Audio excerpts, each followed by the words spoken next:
आज की वीडियो की बात करें तो आज की वीडियो हमारी रहने वाली है हिस्ट्री ऑफ इंडिया एंड जे के ऊपर। देखिए जे से जुड़े हुए बहुत ही कम क्वेश्चन है, मैक्सिमम क्वेश्चन आपको इंडिया के ऊपर दिखेंगे। लेकिन ये जो हिस्ट्री ऑफ इंडिया के ऊपर क्वेश्चन आप देखने जा रहे हैं, इसमें सिर्फ एक ही वीडियो है, मतलब इसके आपको अलग अलग पार्ट्स नहीं देखना पड़ेंगे। ठीक है, टॉप 60 क्वेश्चन हैं और ये वीडियो जो है ना, इसमें जो क्वेश्चन लिए हैं ये सारे प्रीवियस ईयर वाले क्वेश्चन हैं और ये क्वेश्चन जेके एसएस में ऑलरेडी पूछ रखे। देखिए बहुत सारे ऐसे सिलेबस हैं, बहुत सारे एग्जाम्स अभी आने वाले और भी हैं जहाँ पर सिर्फ सिलेबस में अगर आप देखेंगे तो इंडियन हिस्ट्री मेंशन कर दिया है। अगर इंडियन हिस्ट्री मेंशन करी है तो इसका मतलब आपको एंशिएंट हिस्ट्री भी, मेडिवल हिस्ट्री भी और जो मॉडर्न हिस्ट्री है तीनों को देखना पड़ेगा। तो उन तीनों के जो मिक्स जो क्वेश्चन है ना, वो सारे यहाँ पर आज आपको देखने को मिलेंगे। तो इसलिए मैंने कहा कि टॉप 60 क्वेश्चन लेकिन इंडियन हिस्ट्री से है। ठीक है, इंपॉर्टेंट रहने वाले उन सभी एग्जाम्स के लिए जिनका सिलेबस मैंने आपको बताया ना कि इंडियन हिस्ट्री अगर सिलेबस में दे रखा है तो फिर आपको ये वीडियो मिस नहीं करनी है। ठीक है, अभी जैसे कुछ 4th क्लास के एग्जाम है या फिर आने वाले, अगर आप खास इसमें मैं बात करूँ तो इसमें पुलिस डिपार्टमेंट में अगर आप देखेंगे ना तो वो इंडियन हिस्ट्री पूरी देंगे। ठीक है ना, तो उस केस में फिर आपको ये वीडियो मिस नहीं करनी है। ओके, चलिए यहाँ पर चलते हैं और यहाँ पहले क्वेश्चन की तरफ चलते हैं और बहुत ही जल्दी कंप्लीट करने की कोशिश भी करेंगे।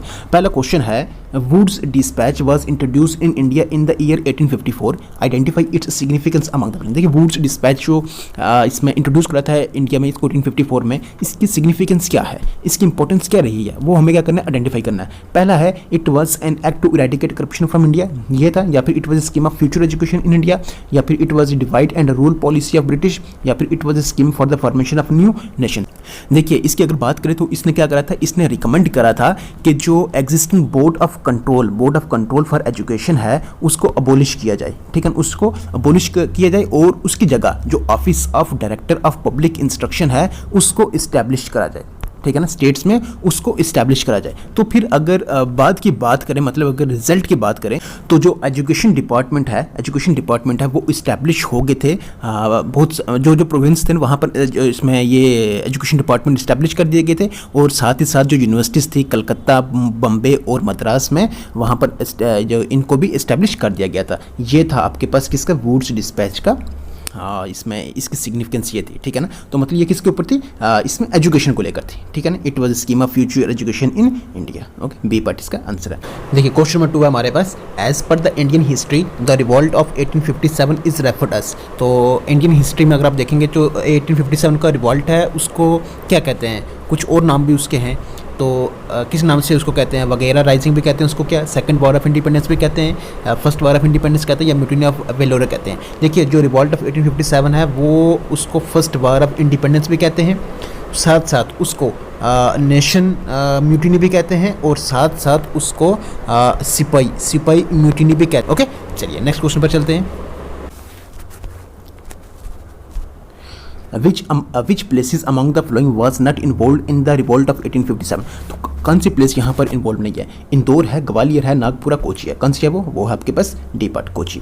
नेक्स्ट है, during which Gupta king rain did the Chinese Pilgrim फाहीन visit India. तो किस गुप्ता किंग के दौरान, किसकी हुकूमत के दौरान जो चाइनीज पिलग्रिम फाहीन है उसने क्या करा था, इंडिया को विजिट करा था। तो चंद्रगुप्ता फर्स्ट है, समुद्रगुप्ता, चंद्रगुप्ता सेकंड, या फिर कुमारगुप्ता। तो कौन सा है वो होगा आपके पास चंद्रगुप्ता सेकंड। देखिए जी चंद्रगुप्ता सेकंड है।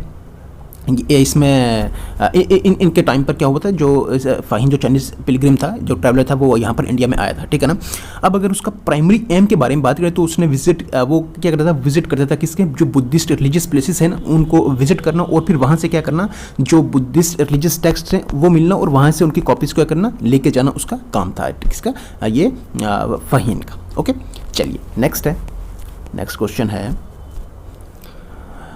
Who among the following gave the slogan "Do or Die" during the Quit India Movement? देखिए क्विट इंडिया मूवमेंट की अगर बात करें तो 8 अगस्त 1942 में ये इसका पास हो गया, इसमें रेजोल्यूशन पास हुआ था ये। ठीक है ना, ठीक है, तो उसमें क्या हुआ था कि जो महात्मा गांधी है उन्होंने इसमें क्विट इंडिया मूवमेंट शुरू करी थी और उसी के दौरान उन्होंने डू और डाई का नारा भी दिया था। दिया कहाँ पर था, अगर इसकी बात करें तो क्रांति मैदान में दिया था। क्रांति मैदान है कहाँ पर, यह है मुंबई में। ठीक है ना, पहले बम्बई जिसको कहते थे। ठीक है ना, हाँ, तो वहाँ से ये स्पीच जो थी इसमें महात्मा गांधी ने दी थी। ठीक है, चलिए ए पार्ट इसका आंसर। आई होप ये आपको मालूम था, इसलिए इस पर ज़्यादा कुछ किया नहीं। ठीक है, चलिए नेक्स्ट है, the title of Sikandar Sunny was assumed by which among the flowing Sultan of Delhi. तो ये किसको मिला है टाइटल, ये वाला सिकंदर सनी का, किसने लिया था, किसको इसमें, हाँ किसको मिला था ये, आलम शाह को, बालबान को, कुतुबुद्दीन ऐबक को, या अलाउद्दीन खलजी को। तो किसको मिला था ये था आपके पास अलाउद्दीन खलजी। ठीक है, नेक्स्ट है Kunwar Singh led to revolt of 1857 from which of the flank places in India. तो कहाँ से शुरू करा इन्होंने जो रिवॉल्ट 1857 है? उत्तर प्रदेश से, बिहार से, राजस्थान से या दिल्ली से? सबसे पहले मैं आपको इनकी उम्र अगर बता दूं तो 80 साल के ये इनकी उम्र जो थी 80 साल तक थी। और उस वक्त इन्होंने क्या किया था, ये काम जो रिवॉल्ट है 1857 वहाँ से शुरू करती, कहाँ से शुरू करती? बिहार से इन्होंने शुरू कर दी। नेक्स्ट है the British prime minister Attlee announce to withdraw from India by the end of, क्योंकि ब्रिटिश प्राइम मिनिस्टर ने इसमें कहा था कि हम इंडिया से चले जाएंगे, विड्रॉ कर देंगे खुद को, ठीक है ना।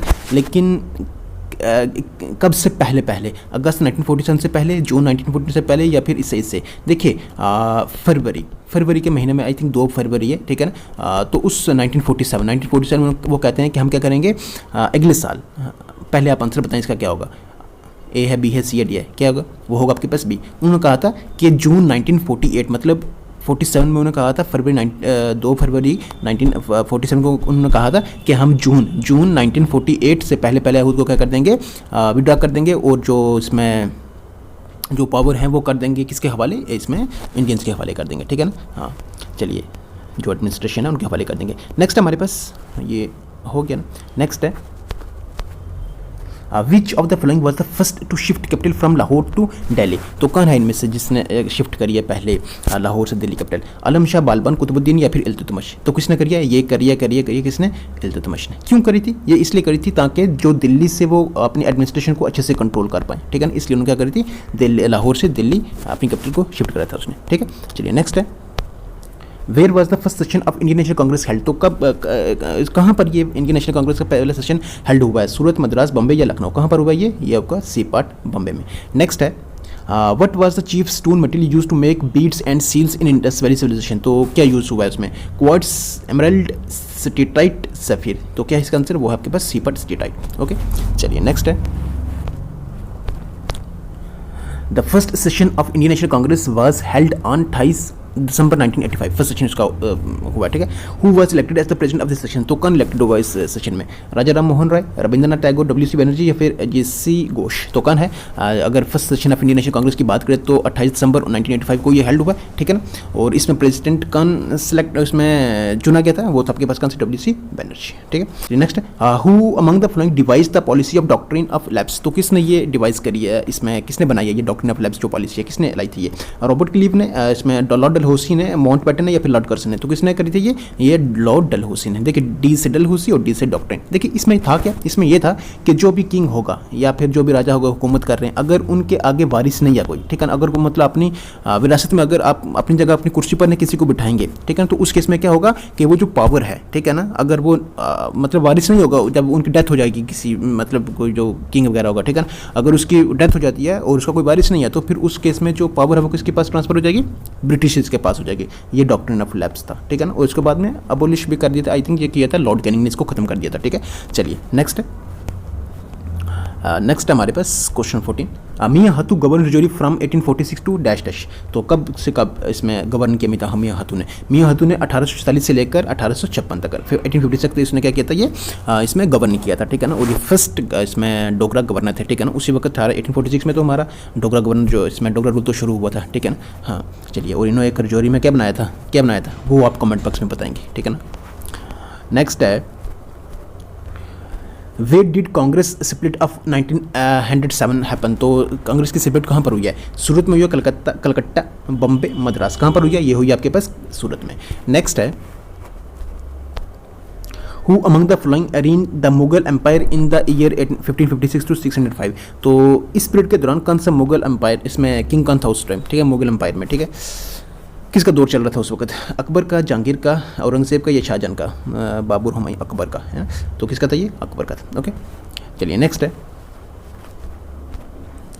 For which among the following case were Bhagat Singh, Sukhdev and Rajguru sentence to hang. तो किस केस के लिए इनको हैंग किया था? मेरठ कंस्पिरेसी केस के लिए, लाहौर कंस्पिरेसी केस के, रेवोल्यूशनरी कंस्पिरेसी केस या ककोरी कंस्पिरेसी केस? तो क्या है इसका आंसर? वो होगा आपका Lahore conspiracy case, B part इसका आंसर है।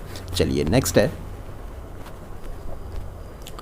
In which year was Gandhi Irwin pact sign. तो गांधी इरविन पैक्ट कब साइन हुआ? 1929, 30, 31 या फिर 32? कब हुआ ये? 1931।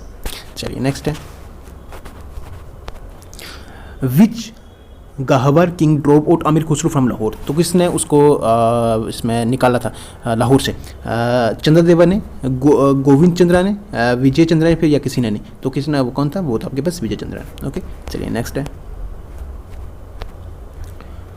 Whom did Akbar defeated in the second battle of Panipat in 56? तो किसको हराया था अकबर ने? इसके हाथों कौन हारा था? सिकंदर शाह सूरी, हेमू, उदय सिंह, या फिर ये कौन? 1556 में कौन? वो हेमू। ओके, बी पार्ट इसका answer, B B B B for ball. Next, what does the ancient sites of Rakhi Khas and Rakhi Shahpur of Harappan culture are collectively known as? तो ये दो साइट्स हैं, इनको इकट्ठे मिलकर क्या बोलते हैं? बिराना, राखीगढ़ी, कालीबंगन, या फिर कोटजी? तो क्या कहते हैं इसको? राखीगढ़ी। नाम जोड़ेगा तो ये मिलेगा, ठीक है। चलिए बी पार्ट इसका आंसर। नेक्स्ट हमारे पास,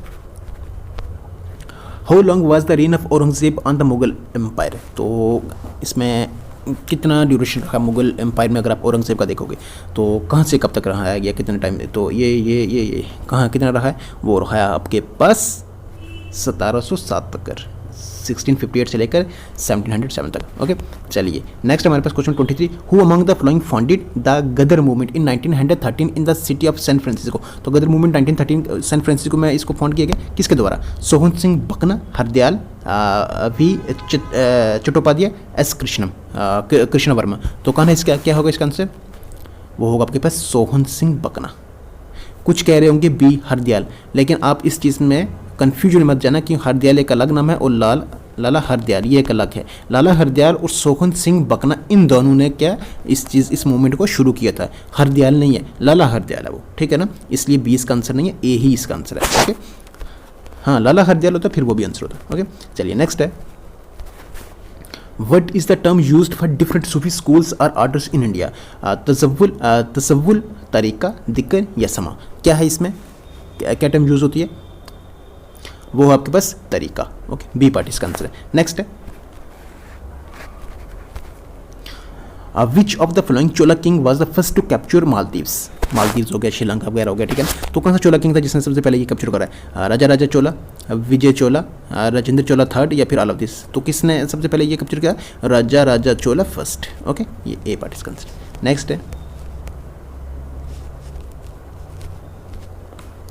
who among the following is called ryot? तो किसको कहते हैं? मुगल, पेसेंट, जमींदार, सुल्तान? तो रयात किसको कहते हैं? वो कहते हैं आपके पास पेसेंट को। ओके, नेक्स्ट है question number 27, in Lucknow who executed the brilliant idea of floating kites and balloons imprinted with the popular slogan go back Simon? तो गो बैक साइमन का उसके ऊपर लिख कर, किसके ऊपर? काइट के ऊपर, बैलून्स के ऊपर, मतलब इम्प्रिंट करके उन्होंने क्या करा था उसमें? ये आइडिया जो एग्जीक्यूट किसने करा था, ठीक है ना, कि इस आइडिया को हम लाते हैं, चलो इसको शुरू करते हैं, ऐसा काम करते हैं। तो किसने ये एग्जीक्यूट करा था? मोहम्मद अली जिन्ना ने, महात्मा गांधी ने, जवाहरलाल नेहरू, या फिर खलीकुज़्ज़मान ने? तो किसने करा था ये करा था खलीकुज़्ज़मान, ठीक है, इन्होंने करा था ये। ओके, चलिए नेक्स्ट है question number 28, which of the following works are not attributed to Kalidas? तो कौन सा वर्क है जो कालिदास से जुड़ा हुआ नहीं है, ठीक है। ये आपके पास है कुमारा संभावा ना, अभिजनाना, शकुंतला, या फिर मेघदूता, या फिर कदम्बरी? तो कौन सा है वो होगा आपके पास कदम्बरी, डी पार्ट। चलिए नेक्स्ट है, which of the flowing south Indian state was the first successful Muslim invasion of Deccan? कौन सी है वो? विजयपुर है, गोलकोंडा है, देवगिरी है, या बिरार है? कौन सी है वो होगा आपके पास सी पार्ट देवगिरी। नेक्स्ट है, इन 1856 who supervise the first legal Hindu window remarriage among the upper caste in India? तो किसने ये सुपरवाइज करता first legal Hindu window remarriage को लेकर, ठीक है, अपर कास्ट इन हिंदू में? राजा राम मोहन राय ने, देवेंद्र नाथ टैगोर ने, पंडित ईश्वर चंद्र विद्यासागर ने, या फिर गोपाल हारे देशमुख ने? तो किसने करा था ये? पंडित ईश्वर चंद्र विद्यासागर। देखिए इन्होंने एजुकेशन के ऊपर बहुत ज़्यादा काम किया था, ठीक है ना, और इस विडो मैरिज के ऊपर भी काफ़ी ज़्यादा काम किया था, और इसी चीज़ के चलते हुए इसमें एजुकेशन को लेकर जो गर्ल्स के लिए, ठीक है ना, उसी के चलते उनको एक विद्यासागर का टाइटल भी दिया गया था। ओके, हाँ, चलिए नेक्स्ट हमारे पास the direct action day was announce. जो डायरेक्ट एक्शन डे है इसको अनाउंस करा था मुस्लिम लीग ने, ठीक है ना, किसके लिए? For the demand of Pakistan, Pakistan की डिमांड के, पाकिस्तान के लिए, ठीक है ना, कि पाकिस्तान हो। कब? अगस्त 16 1946 में, 46 में, या अगस्त 10 1945 में, जनवरी 10 जन 10 1949 में, या सितंबर 15 1948 में? तो कब करा था ये करा था आपके पास अगस्त 16 1946 में। ओके, चलिए नेक्स्ट हमारे पास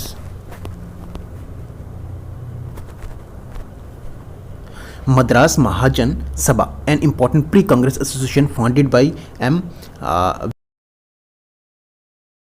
गौ Acharya, B S Iyer and P Anandacharlu was formed in the year. तो इसमें ये जो प्री कांग्रेस एसोसिएशन फार्म्ड हुई है, ठीक है ना, मद्रास महाजन सभा, ये किस ईयर में इसके फॉर्मेशन हुई है, कब हुई है ये? 1883 में, 84, 85 या 86 में? कब हुई है ये हुई आपके पास 1884 में। ओके, चलिए नेक्स्ट है,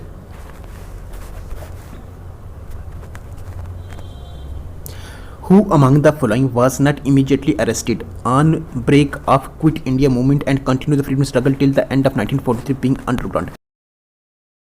इसमें राम मनोहर लोहिया, मौलाना अबुल कलाम आजाद, जवाहरलाल नेहरू या फिर महात्मा गांधी? कौन थे वो थे आपके पास ए पट राम मनोहर लोहिया। ओके, चलिए नेक्स्ट है, the foreign envoy who is visited India during the reign of Harshvardhan? कौन थे वो? ह्यूनसेंग, फाहीन, मेगास्थेनिस या फिर नन ऑफ दिस? कौन थे वो थे आपके पास ह्यूनसेंग। ओके, चलिए नेक्स्ट हमारे पास, which of the following state in India celebrates red panda festival every year? तो इनमें से कौन सी स्टेट है जो रेड पांडा फेस्टिवल हर साल वो सेलिब्रेट करती है? सिक्किम, असम, मणिपुर या त्रिपुरा? कौन सी है वो होगा आपके पास सिक्किम। ओके, चलिए नेक्स्ट है, the first battle of Tarain was fought by Prithviraj Chauhan with invading armies of Mohammad Ghori, Shah Mir, Mir Jafar या फिर नन ऑफ दिस? तो किसके साथ थी ये फर्स्ट बैटल ऑफ ट्रेन? अगर आप देखेंगे तो पृथ्वीराज चौहान और किसके बीच में थी? ये थे आपके पास मोहम्मद गोरी जो लीड कर रहे थे। ये वो एक बात करें तो इसमें एक तुर्किश ट्राइब थी, ठीक है ना, गुर्दिश, ठीक है, और उसको लीड कर रहे थे, ये कर रहे थे इसमें मोहम्मद गोरी, ठीक है। हाँ, चलिए नेक्स्ट हमारे पास, who among the following founded Indian National Congress in 1885? तो किसने, ये मालूम होगा आपको ये तो, ठीक है ना, ये किसने करी है? ए ओ ह्यूम ने, एलन ऑक्टेवियन ह्यूम। ओके, चलिए नेक्स्ट हमारे पास, which of the following was the newspaper of Annie Besant? तो कौन सा न्यूज़पेपर था? The Hindu, Indian Express, New India या फिर ये? कौन सा था वो था आपके पास न्यू इंडिया, ठीक है। ये इसकी बात करें तो ये एक डेली न्यूज़पेपर जो था, ये इसको पब्लिश किया गया था इसमें इंडिया में, ठीक है, एनी बेसेंट के द्वारा, जो कि हाईलाइट कर रही थी इश्यूज़ को रिलेटेड टू इसमें इंडियन फ्रीडम स्ट्रगल, ठीक है। चलिए नेक्स्ट है, which of the flowing dynasty built the famous Ellora caves? तो कौन सी डायनेस्टी ने बनाया ये आपके पास राष्ट्रकूटा, चलोकियस, पल्लवा या फिर किसी ने नहीं? ये किसने बनाया? ये राष्ट्रकूटा। ओके, नेक्स्ट हमारे पास, who among the following was the founder of Ghaznavid dynasty? तो गजनविद डायनेस्टी का फाउंडर कौन है? अल्पटिगिन, बहराम शाह, सबुकटिगिन, अल-दीन हुसैन? तो कौन है वो सबुकटिगिन। ओके, चलिए नेक्स्ट है, the Khajuraho group of monuments are a group of dash temples? Hindu and Buddhism, Hindu and Jain, Hindu and ये या फिर हिंदू एंड ये? तो कौन सा है वो तो आपके पास हिंदू एंड जैन। नेक्स्ट हमारे पास, which scripture of Hinduism was translated into Persian as the Razmnama, ठीक है, बाय द मुगल्स? कौन सा है वो? महाभारत है, किसको ट्रांसलेट किया था इसमें? रामायण, पतंजलि योगा सूत्र या फिर वेदा? तो वो कौन सा है? वो हो आपके पास महाभारत। ओके, चलिए नेक्स्ट है, the painted grey ware culture mostly corresponds to which of the following? Early Vedic period, later Vedic period, Indus valley civilization या फिर कौन सा है? तो कौन सा है वो होगा आपके पास, क्या होगा इसका आंसर बताएं? वो होगा आपके पास letter Vedic period. Okay, next है, who among the following establish the Swaraj party? तो इनमें से स्वराज पार्टी जो है उसका फाउंडर कौन है?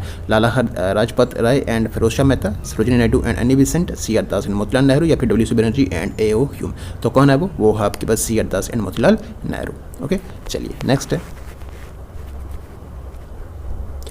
Who wanted autonomous two states of India with two separate constituent assembly? कौन चाहता था ये? मुस्लिम लीग चाहती थी, ठीक है ना, दो अलग स्टेट्स हों और दोनों के अलग अलग कॉन्स्टिट्यूंट असेंबलीज हों। कौन? Muslim League, Indian National Congress, majority of Hindu या मेजोरिटी ऑफ मुस्लिम्स? तो कौन थी वो आपको पता ही है, मुस्लिम लीग थी। ओके, नेक्स्ट हमारे पास, the Amara Nayaka system was a major political innovation of which of the following empire? तो किसकी इनोवेशन थी ये? होसेलस की, काकाटियस की, विजयनगरा की या फिर बहामनी की? तो किसकी थी ये? विजयनगरा की। ओके, सी पार्टी इसका आंसर है। चलिए नेक्स्ट है, which among the following was awarded the nawabship by Clive for he support to the English for the victory of battle place.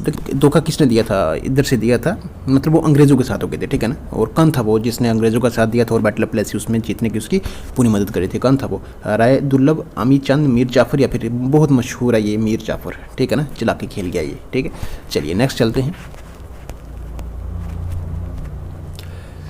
Which of the following is not among the 4 objectives of life which determines the Vedic view of the individual and his relation to society? तो कौन सा वो ethical living है, desire and enjoyment है, haven है, या फिर spiritual है, फ्रीडम है? तो कौन सा नहीं है इसमें 4 ऑब्जेक्टिव्स में? अगर लाइफ में अगर आप देखेंगे इसमें वैदिक व्यू के हिसाब से, ठीक है ना, 4 ऑब्जेक्टिव्स में एक ऑब्जेक्टिव इसमें नहीं है, उससे उन 4 ऑब्जेक्टिव्स में एक जो यहाँ पर गलत है वो नहीं है उसमें, ठीक है। तो कौन सा है वो आपके पास सी बट हेवन। ओके चलिए नेक्स्ट है, एक second. In 1856, governor general dash dash decided that Bahadur Shah Zafar would be the last Mughal king. उन्होंने डिसाइड कर दिया, and after his death none of his descendant would be recognised as kings, they would be called as princes, ठीक है। तो उनको सिर्फ Prince वगैरह ही कहेंगे, ठीक है ना। मतलब इसमें मुगल वगैरह के जब बहादुर शाह जफर के बाद डिसाइड कर दिया अंग्रेजों ने कि अब गवर्नर जनरल था उसने डिसाइड कर दिया था कि अब इसके बाद कोई भी किंग नहीं होगा, जो भी होगा इनका आगे आने वाले होंगे वो क्या होंगे, वो प्रिंस कहलाएंगे, ठीक है ना। तो कौन सा गवर्नर जनरल था, किसने कहा था? हेस्टिंग ने, कैनिंग ने, मुनरो ने, फिर कॉर्नवालिस ने? किसने कहा था? ये कैनिंग ने कहा था। Okay B. नेक्स्ट हमारे पास who among the following described the Indian National Congress as representation of only microscopic minority of the worst population of India in the 1888। लेकिन 1888 में क्या कहा था कि किसी ने कहा था, पहले बात समझ लेते हैं हम। उसने कहा था कि ये कांग्रेस जो है ना कुछ नहीं है, बस ये तो एक रिप्रेजेंटेशन है किसकी, एक बहुत छोटी सी माइनॉरिटी की, उसके बारे में ये सिर्फ, ठीक है ना, ये उसी को लेकर चल रही है। लेकिन बाद में बड़ा जब 4th सेशन इसका हुआ था वो काफ़ी लार्ज, उसमें तो फिर उन्होंने बहुत सारी चीज़ें आगे पीछे कर दी थी जब 4th सेशन हुआ था, ठीक है ना। जब ये देखा इन्होंने कि मसला तो सारा जो हम सोच रहे थे, जैसा सोच रहे थे वैसा तो निकल नहीं, वैसा तो चल नहीं रहा, ठीक है ना। बट फिलहाल हम अपने क्वेश्चन पर चलते हैं यहाँ पर। तो कौन था वो, किसने कहा था ये किसने कहा था? ये आपके कहा था लॉर्ड डफरिन ने, अरविंद घोष ने, बिपिन चंद्र पाल ने, या फिर लॉर्ड कर्जन ने? तो किसने कहा था? ये लॉर्ड डफरिन ने। ओके चलिए नेक्स्ट हमारे पास ऊपर वाला हो गया ना, हाँ। In which session the Indian National Congress passed the historic पूर्ण स्वराज कंप्लीट इंडिपेंडेंस रेजोल्यूशन? तो कब ये डिक्लेयर हुआ, ठीक, कब पास हुआ ये, ठीक है, किस सेशन में पास हुआ है? लाहौर वाले में, मद्रास सेशन 1929 में, या फिर ये बताएं आप, आपके लिए ये कौन सा? ये होगा आपके पास लाहौर सेशन हेल्ड इन 1929 में ये, ठीक है। चलिए नेक्स्ट है Tenali Rama, an Indian poet, scholar, thinker, was a special advisor in the court of which among the following? किस में थी ये एक स्पेशल एडवाइज़र, किसके कोर्ट में थी? नरासा नायका, कृष्ण देवराया, सदा शिवराया, या फिर किसी में भी नहीं? तो कौन सा था वो था आपके पास आंसर कृष्ण देव राय इसका आंसर है। ओके चलिए नेक्स्ट, बस थोड़े क्वेश्चन बचे, 3-4 क्वेश्चन बचे, 60 नहीं है पूरे, 2-3 कम है, ठीक है। इन 1927 जो बहुत ही इसमें, हाँ चलिए छोड़िए। इन 1927 Jawaharlal Nehru return from Europe after representing the Indian National Congress at the Brussels against. तो क्या होगा इसमें, किसके अगेंस्ट है? इंपीरियलिज्म के अगेंस्ट, फ्यूडलिज्म के अगेंस्ट, सेक्युलरिज्म के, या फिर नेशनलिज्म के? तो क्या था वो था आपके पास इंपीरियलिज्म के अगेंस्ट। ओके चलिए नेक्स्ट हमारे पास the Khajuraho group of monuments. देखिए क्वेश्चन थोड़ा टाइम भी ज़्यादा हो रहा है तो इस वजह से जल्दी खत्म कर। The Khajuraho group of monuments famous for their Nagara style architecture were build by which of the following dynasty? किसने बनाया ये गुप्ता ने, संगा ने, कुशना या चंडेला ने? तो किसने बनाया ये आपके पास चंडेला, डी पार्ट इसका आंसर है, ठीक है। चलिए नेक्स्ट है Chaitanya Mahaprabhu, ascetic, Hindu monk and social reformer of the 16th century was from which of the following states? कहाँ से थे ये? वेस्ट बंगाल, उड़ीसा, महाराष्ट्र, या फिर नन ऑफ दिस? तो क्या है इसका आंसर? वो होगा आपके पास वेस्ट बंगाल। आज का सेकंड लास्ट क्वेश्चन हमारे पास, Which of these schedules of Constitution of India has to be amended with the passing of Jammu Kashmir Reorganization Act 29? ये तो चलिए कर लेते हैं इसको भी। तो कौन सा शेड्यूल है इसमें कॉन्स्टिट्यूशन ऑफ इंडिया जो है जिसको अमेंड करना पड़ा, ठीक है ना, रीऑर्गेनाइजेशन एक्ट के 2019 के साथ अगर आप देखेंगे उसको, ठीक है, हाँ उसको पास करने पर, ठीक है। और सेकंड है, फर्स्ट है, फोर्थ है, ये कौन सा है? ये आपके पास से कौन से? ये आपके पास सारे, ठीक है। चलिए नेक्स्ट एंड आज का हमारा लास्ट क्वेश्चन है, ठीक है। और चलिए देखते हैं, फ्रॉम वेयर द वर्ड्स सत्यमेव जयते मीनिंग ट्रूथ अलान it's inscribed below the abacus of the national emblem taken from? तो किससे लिया गया ये? राइट वेद, महाभारत, अर्थशास्त्र, या फिर मुंडाका उपनिषद से लिया गया? तो आंसर ही मैंने बता दिया। कहाँ से लिया गया? ये मुंडाका उपनिषद से लिया गया है। ओके, और आई होप आपको ये वीडियो पसंद आई होगी। एक ही लेक्चर था, एक ही कंप्लीट वीडियो थी और इसमें सारे इंपॉर्टेंट क्वेश्चन आपके लिए लाए थे। वीडियो अगर आपको आई है पसंद तो लाइक ज़रूर कर दें, और हाँ, कमेंट करके भी तो बता सकते हैं कैसी लगी है, ठीक है ना। बाकी आप सजेस्ट भी ज़रूर कर सकते हैं, ठीक है ना। और हाँ, डिमांड भी अगर आपकी है किसी चीज़, मतलब किसी टॉपिक को लेकर उसके पे MCQs, तो वो भी आप कर सकते हैं, वो भी लेंगे, ठीक है। बाकी चलिए, रखिएगा अपना health, take care, good bye.